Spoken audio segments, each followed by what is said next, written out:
If I'm being honest here, My Hero Ultra Rumble has been on my mind ever since the last beta test, and that beta test was a spectacular one at that.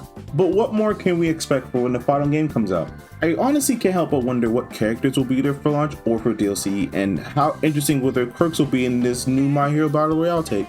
We all know that most characters will be locked in my opinion, but for most of their quirks either won't be as interesting or won't make any sense for this new intake on the Battle Royale sense.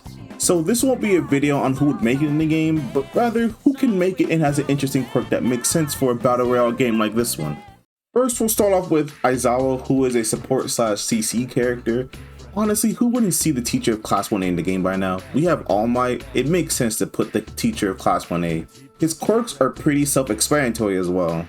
For his alpha quirk, he will be using his sash around his neck for evasion. He will be like the Spider-Man and Spider-Woman of the games right now, Deku, Uraraka, and Froppy. His beta and gamma quirk are kind of the same, but with his beta, you could do combos with his sash. If you hit the button twice, you can either pull them close or throw them away. His gamma quirk is his lock stun. He will use his sash to hold someone down while your other two teammates jump the person that he's using the sash for. His special action will be his erasure quirk. Basically, in his vicinity around 2 to 5 feet, he will lock one person's quirk. If the character breaks the line of sight, his meter slowly regenerates back, but if he holds it for too long, he's in a stun animation for around 2 to 5 seconds. Also, if he's being hit while using a special action, it stops his erasure quirk from being of use. The next character would be Hiroshima, who is a tank slash assault character. Hiroshima's quirk would be an interesting add to the game because it would be fascinating to see how they would implement his quirks into the Battle Royale game, especially since he doesn't have any projectiles. But knowing Viking and the other companies that are making the game, they will find a way to give him a projectile.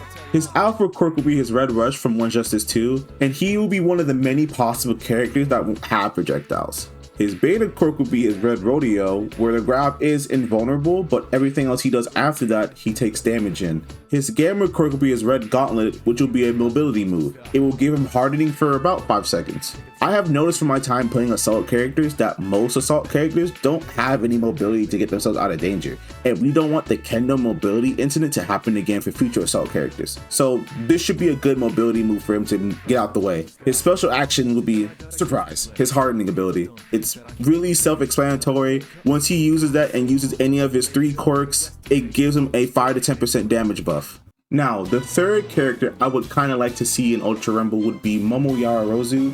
She will be a support slash technical character. Kind of want to see how they would implement her creation quirk into a Battle Royale game, because in ideal it makes sense, but I still want to see how they would implement it correctly into the game. Her quirks are also pretty self-explanatory as well. Her alpha quirk will be her mini dolls, where she throws a set of 5 at someone, and if you get them level to level 9, they do more damage and have a bigger splash AoE. Her beta will be her flashbang, where she throws a set of 3 mini dolls at someone and they can stun someone for about 3 to 5 seconds. It's mainly usable for either evasion or to set up for your teammates. Her gamma will be her laser beam cannon, where she cannot move while using her laser beam cannon. It will do a lot of damage and you could change the beam left or right. Her special action will be her multi-cannon, where she sets 2 multi-cannons side by side next to her and it shoots out mini dolls of flashbangs. It can either do damage to the person or stun them.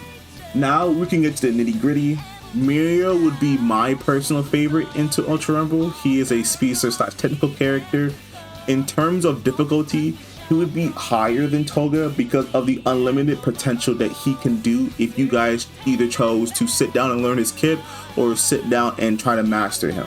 His alpha quirk would be Invisible Eye Break, where he can choose to cancel into permeation, but it can only last up to 5 to 7 seconds. His beta quirk will be his Vanish Soleus, where it's an uppercut move while he is permeated, but it can only go 5 meters. You don't want that move to travel from one end to the opposite end of the entire screen, because that will make it unbelievably broken. His gamma quirk will be his Blind Touch Eye Gouge, which is a counter move.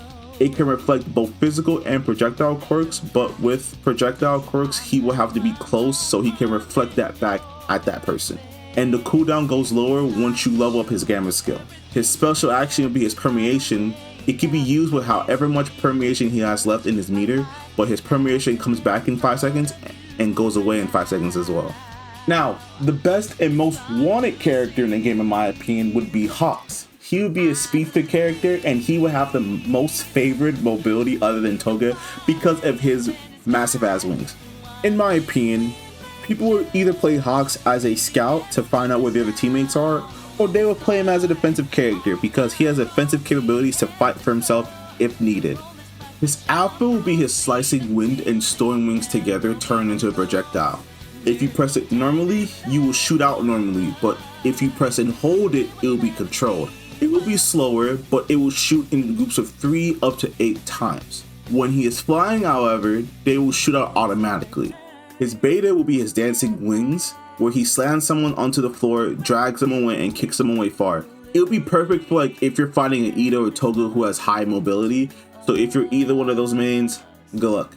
His gamma will be his wind cross, where he dashes twice. The first dash can be controlled and used either as a getaway or to start a combo off. His special action, however, will be his flight, where he can fly above 20 to 25 meters into the air for as much meter he has left, and once it's empty, he returns to the ground.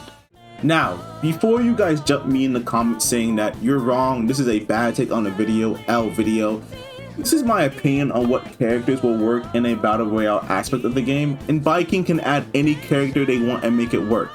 I believe that they might add some of the characters that I just mentioned because they bring diversity and unique abilities that will push them to make the character better.